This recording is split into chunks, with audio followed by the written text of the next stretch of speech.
Question number 7, Sue Moroney. Thank you, Mr Speaker. My question is to the Minister of Transport.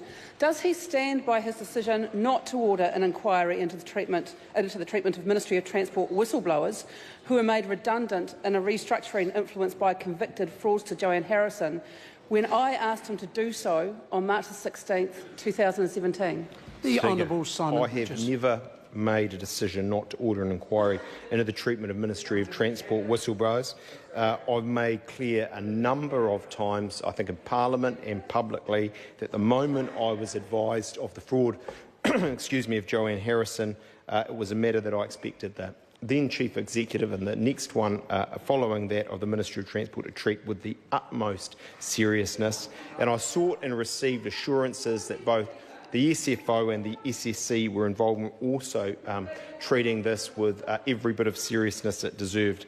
I've supported from the get-go the internal Ministry of Transport review into the whistleblowers issue and then the State Services Commission 1.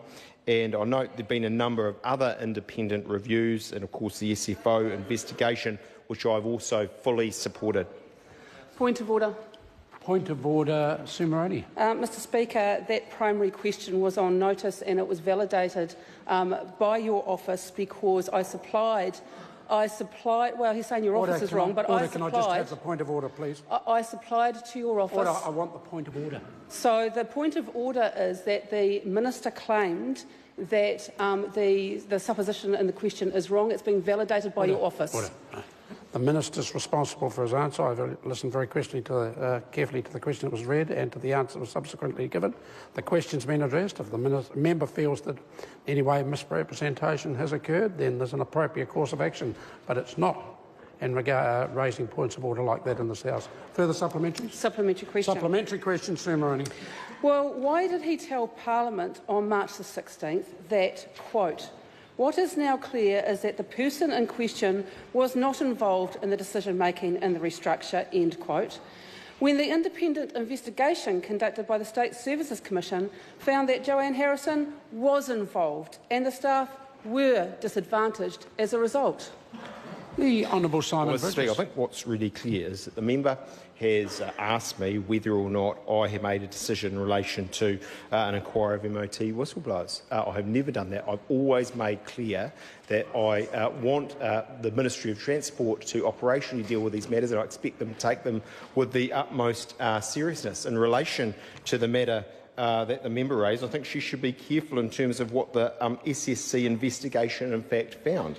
And what it found was that it investigated and found that 4 Ministry of Transport staff did suffer professional disadvantage due to a process which convicted fraudster Joanne Harrison had a hand in. I entirely accept that. Supplementary. Supplementary question, Sue Moroney. Will he apologise to the 4 heroic staff who were disadvantaged because they were disadvantaged in their employment by Joanne Harrison under his watch? That's why he needs to apologise. The Honourable Simon Bridges. Mr Speaker, I think there's a division of labour between the Minister, between the Department and the State Services Commission. And what we know quite clearly is that the State Service Commission has delivered an apology and will ensure that those affected get appropriate redress. That is absolutely right. I've supported both the Ministry of Transport's and then the State Service Commission's inquiry in this issue from the get-go. Supplementary question. Supplementary question, Sue Moroney. When he referred the Ministry of Transport fraud to the Serious Fraud Office in April 2016, was he aware that these staff had been raising concerns since 2013 about Joanne Harrison's dodgy invoicing and contracting practices? If not, why not? The Honourable Simon Bridges. I have never referred the matter to the SFO. I've made quite clear that as soon as I became aware of this from the then Chief Executive of the Ministry of Transport, I made abundantly clear my expectations on him about how this was to be dealt with. I've outlined that in my primary answer. I've outlined that to the member in relation to her questions a number of times. Or not. Point of order, Mr Speaker. Point of order, Sue Moroney. The question was whether he knew in 2016 about whether the concerns... That wasn't the question. The question started with a referral to the Serious Fraud Office, and the Minister disputed that. Supplementary question? Supplementary question. Why did he fail to inform the Prime Minister or the Prime Minister's Office in April 2016 and May 2016 and June 2016 that a serious fraud had been committed in his ministry?